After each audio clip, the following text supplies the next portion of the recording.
কোনো প্রকার baking powder baking soda ছাড়াই এরকম একটি সফট ফ্লাফি এবং ময়েস্ট কেক তৈরি করা যায় এটা অনেকেই জানে না। আসসালামু আলাইকুম everyone, welcome back to my channel. হ্যাঁ, আপনারা ঠিকই শুনেছেন। আজকে আমি বেকিং পাউডার বা বেকিং সোডা ছাড়াই এমন একটি কেকের রেসিপি শেয়ার করব যেটা তৈরি করতে কোনো বেক করারও ঝামেলা করতে হবে না, পানির ভাপেই তৈরি করা যাবে। এটা এমন একটি কেক যেটা মুখে দিলে জাস্ট কটন ক্যান্ডির মতো মিলিয়ে যাবে, আপনাকে মুখও নাড়াতে হবে না। সো আর দেরি কিসে, চলুন রেসিপি দেখে আসি। বিসমিল্লাহ। আজকে আমি কেকটি তৈরি করব 3টি ডিম দিয়ে। এখানে আমি রুম টেম্পারেচারে থাকা 3টি ডিম নিয়েছি। ডিম যদি ফ্রিজে থেকে থাকে অবশ্যই কেক তৈরির 1 থেকে 1.5 ঘন্টা আগে ফ্রিজ থেকে নামিয়ে রেখে নর্মাল তাপমাত্রায় এনে নেবেন। ডিমের কুসুম এবং সাদা অংশটাকে আমি আলাদা করে নিচ্ছি। আমি আমার সুবিধা মতো আলাদা করছি, আপনারা আপনাদের সুবিধা মতো আলাদা করে নেবেন। এবার কুসুমের মধ্যে দিচ্ছি 20 গ্রাম সয়াবিন তেল, 45 গ্রাম লিকুইড দুধ। আমি গুঁড়া দুধটা পানিতে গুলিয়ে ব্যবহার করছি, আপনারা সরাসরি লিকুইড দুধটাও ব্যবহার করতে পারবেন, অবশ্যই সেটা জাল করে নিতে হবে। এবার একটি হ্যান্ড উইস্ক দিয়ে সব কিছু খুব ভালোভাবে মিশিয়ে নিচ্ছি। এবার একটি স্ট্রেনারে চেলে দিচ্ছি 70 গ্রাম ময়দা। ময়দাটা অবশ্যই চেলে দিতে হবে। এখানে বেকিং পাউডার বা বেকিং সোডা কোনো কিছুই যাবে না, জাস্ট ময়দাটাই চেলে দিতে হবে।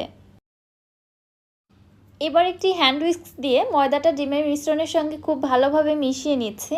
এমনভাবে মিশিয়ে নিতে হবে মিশ্রণের মধ্যে যেন ময়দার কোনো দলা বা লাম্পস না থাকে, ঠিক এইভাবে স্মুথ করে মিশিয়ে নিতে হবে।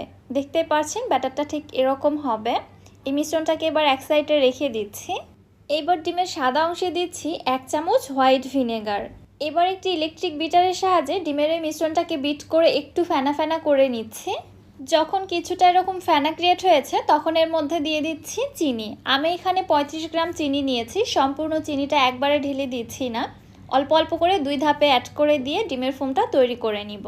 চিনিটা একবারে ঢেলে দিলে ফোমটা সঠিকভাবে হতে চায় না, এজন্য আমি টোটালি 2 ধাপে অ্যাড করে দিচ্ছি। আর এই কেকটা কিন্তু খুবই হালকা মিষ্টি হবে। এই কেকের মিশ্রণের মধ্যে অতিরিক্ত চিনি ব্যবহার করা যাবে না। আমি যে মেজারমেন্টগুলো দিচ্ছি এগুলোই ফলো করতে হবে, একটু 19-20 করা যাবে না। এর মধ্যে দিয়ে দিলাম 1 চা চামচ ভ্যানিলা এসেন্স, আবারও একটু বিট করে মিশিয়ে নিচ্ছি। ডিমের ফোমটা দেখতে পাচ্ছেন কত বেশি স্টিফ হয়েছে। আপনাদের একটু ভালোভাবে বুঝিয়ে দেওয়ার চেষ্টা করছি, দেখুন ঠিক এরকমটা স্টিফ হবে। এই অবস্থায় যদি বাটিটা আমি উল্টো করে ধরি ডিমের ফোমটা কিন্তু একটুও সরে নড়ে যাবে না।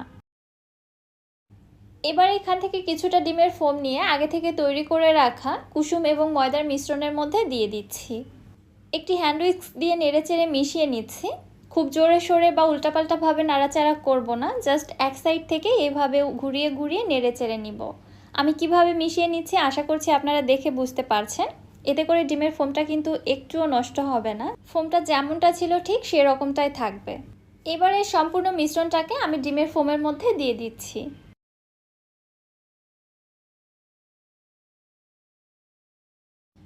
আবারও একদম আলতোভাবে স্প্যাচুলাটা ঘুরিয়ে ঘুরিয়ে মিশ্রণটা তৈরি করে নিচ্ছি। উল্টাপাল্টাভাবে ঘোরাঘুরি বা নাড়াচাড়া করা যাবে না, এতে করে কিন্তু ডিমের ফোমটা নষ্ট হয়ে যাবে। ঠিক এক সাইড থেকে এইভাবে ধীরে ধীরে ঘুরিয়ে ঘুরিয়ে মিশ্রণটা তৈরি করে নিতে হবে। এতে ফোম একটুও নষ্ট হবে না, ফোম যেমনটা তৈরি করেছিলাম ঠিক সেরকমটাই থাকবে। আপনাদের বোঝার সুবিধার্থে আমি কিন্তু ভিডিওতে কোনো স্পিড দেইনি, আশা করছি আপনারা বুঝতে পারছেন আমি কতটা স্লোলি এই কাজটি করে নিচ্ছি। এবং এক সাইড থেকেই কিন্তু ঘুরিয়ে ঘুরিয়ে নিচ্ছি, উল্টাপাল্টাভাবে ঘোরাঘুরি করছি না। ময়দার মিশ্রণটা ফোমের সঙ্গে খুব ভালোভাবে মিশে গেছে দেখতে পাচ্ছেন, এবং ফোমটা কিন্তু একটুও নষ্ট হয়নি। যেমনটা ফোম তৈরি হয়েছিল ফোমটা ঠিক সেরকমটাই আছে, কিন্তু ময়দার মিশ্রণটা খুব ভালোভাবে মিশে গেছে। এই কাজটা করার সময় একটু অধৈর্য হওয়া যাবে না, একটু ধৈর্য ধরে এই কাজটা করতে হবে, তাহলেই দেখবেন ব্যাটারটা একদম পারফেক্ট হচ্ছে। ব্যাটার পারফেক্ট না হলে কিন্তু আপনার কেক পারফেক্ট হবে না, কেক চুপসে যাবে। এখানে আমি 6 ইঞ্চি সাইজের একটি কেক মোল্ড নিয়েছি। মোল্ডের তলায় একটি বাটার পেপার বসিয়ে দিয়েছি, কিন্তু কোনো প্রকার তেল ব্রাশ করিনি। এবারে এখান থেকে মিশ্রণ আমি মোল্ডের মধ্যে দিয়ে দিচ্ছি। যদিও সম্পূর্ণ মিশ্রণ এখানে দেইনি, কিছুটা মিশ্রণ আমি আলাদা করে অন্য বাটিতে বেক করে নিয়েছিলাম, কারণ মোল্ডটি আমার ছোট হয়ে গিয়েছে। এর থেকে বড় মোল্ড আমার কাছে অ্যাভেলেবেল ছিল না। আপনারা 8 ইঞ্চি মোল্ডে বেক করে নেবেন, তাহলে খুব ভালো হবে। মোল্ডটাকে ভালোভাবে ট্যাপ করে নিয়ে এবং উপর থেকে স্প্রেড করে সমান করে দিয়েছি ব্যাটারটা। এবার একটি ফয়েল পেপার দিয়ে মুখটাকে খুব ভালোভাবে বন্ধ করে দিলাম। চলে যাচ্ছি চুলাতে।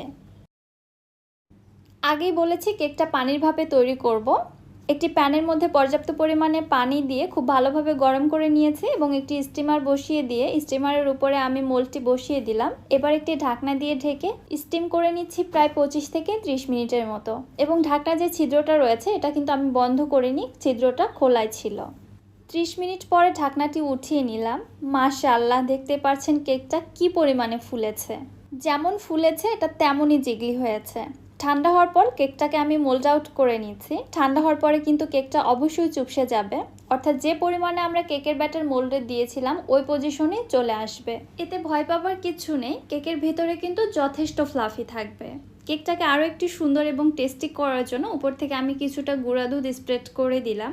এবারে কেকটা আমি কেটে আপনাদের সঙ্গে শেয়ার করছি কেকের ভেতরের কি অবস্থা।